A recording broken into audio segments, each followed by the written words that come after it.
Hi friends, இன்னைக்கு நாம காரக்கோட்டி கீரை மசியல் எப்படி செய்யறதுன்னு பார்க்க போறோம். இந்த காரக்கோட்டி கீரையை சாப்பிட்றதுனால நம்ம உடம்புல இருக்க தேவையில்லாத கெட்ட கொலஸ்ட்ரால் குறைஞ்சு நல்ல கொலஸ்ட்ரால் அதிகரிக்கும். இது நம்ம தோலை வறட்சி இல்லாம தோலை மென்மையா வச்சுக்கும். இது நம்ம இதயத்தை ஸ்ட்ராங்கா வச்சுக்க உதவும். வாங்க இப்போ இந்த கீரையோட மசியலை எப்படி செய்யறதுன்னு வீடியோக்குள்ள போய் பார்க்கலாம். இது வரைக்கும் சேனலை சப்ஸ்கிரைப் பண்ணாதவங்க இந்த ரெட் கலர் சப்ஸ்கிரைப் பட்டனை பிரஸ் பண்ணிட்டு பக்கத்துல இருக்க பெல் ஐகானையும் கிளிக் பண்ணிடுங்க. அப்போதான் நான் போடுற வீடியோஸ் உங்களை தவறாம வந்து சேரும். Welcome to masala treat. பாத்திரத்துல 2 கிளாஸ் தண்ணி சேர்த்துக்கலாம்.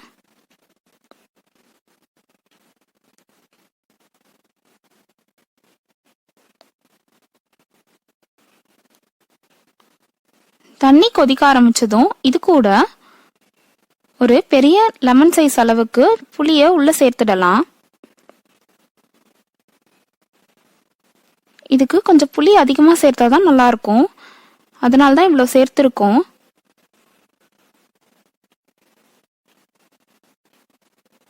இப்ப இது கூட 2 காஞ்ச மிளகாவை கிள்ளி உள்ள சேர்த்துக்கலாம். உங்களுக்கு காரம் அதிகமா வேணும்னா 3ல இருந்து 4 சேர்த்துக்கோங்க.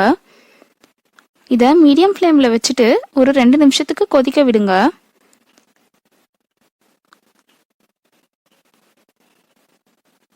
இப்ப இது 2 நிமிஷம் ஆயிடுச்சு. நம்ம ஏற்கனவே கழுவி அலசி வச்சிருந்த காரக்கோட்டி கீரையை உள்ள சேர்த்துடலாம்.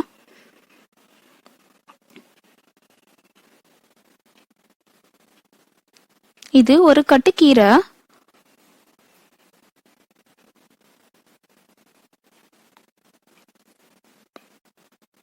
இது எல்லாத்தையும் நல்லா கலந்து விட்டுக்கலாம்.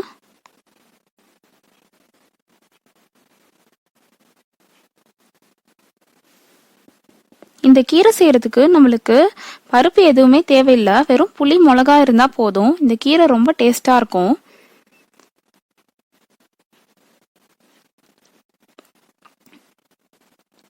இப்ப இது கூட தேவையான அளவு உப்பு சேர்த்துட்டு இதை நல்லா கலந்து விட்டுக்கோங்க.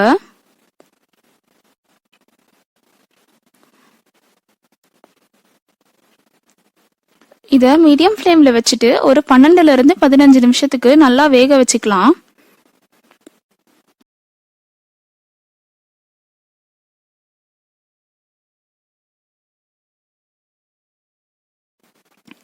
இப்போ இது 15 நிமிஷம் ஆயிடுச்சு. இப்போ நம்ம இந்த கீரையை எடுத்து செக் பண்ணி பார்க்கலாம். கலர் எல்லாம் மாறி இருக்கு பாருங்க.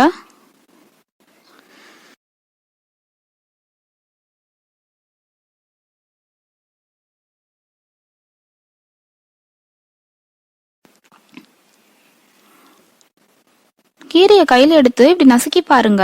உங்களுக்கு நசுங்க வந்துச்சுன்னா கீரை வெந்துடுச்சுன்னு அர்த்தம். பாருங்க, இப்ப இந்த கீரை வெந்துடுச்சு.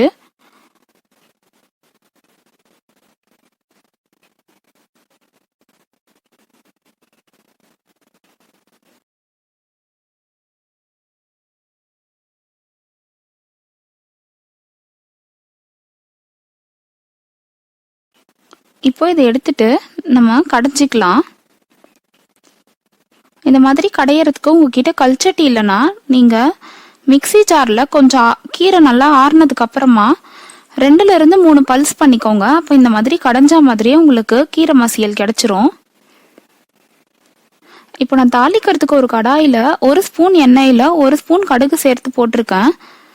இப்போ கடுகு பொரிஞ்சதும் 1/2 ஸ்பூன் சீரகம் சேர்த்துக்கலாம்.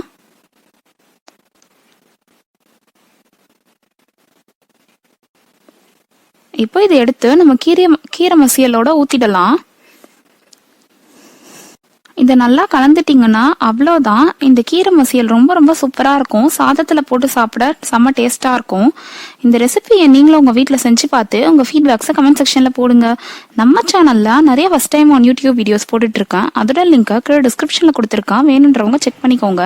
இது வரைக்கும் சேனலை சப்ஸ்கிரைப் பண்ணாதவங்க இப்ப சப்ஸ்கிரைப் பண்ணிட்டு மறக்காம பெல் பட்டனையும் கிளிக் பண்ணிடுங்க. வீடியோ பிடிச்சிருந்தா லைக் பண்ணுங்க, ஷேர் பண்ணுங்க. தேங்க்ஸ் ஃபார் வாட்சிங். பாய்.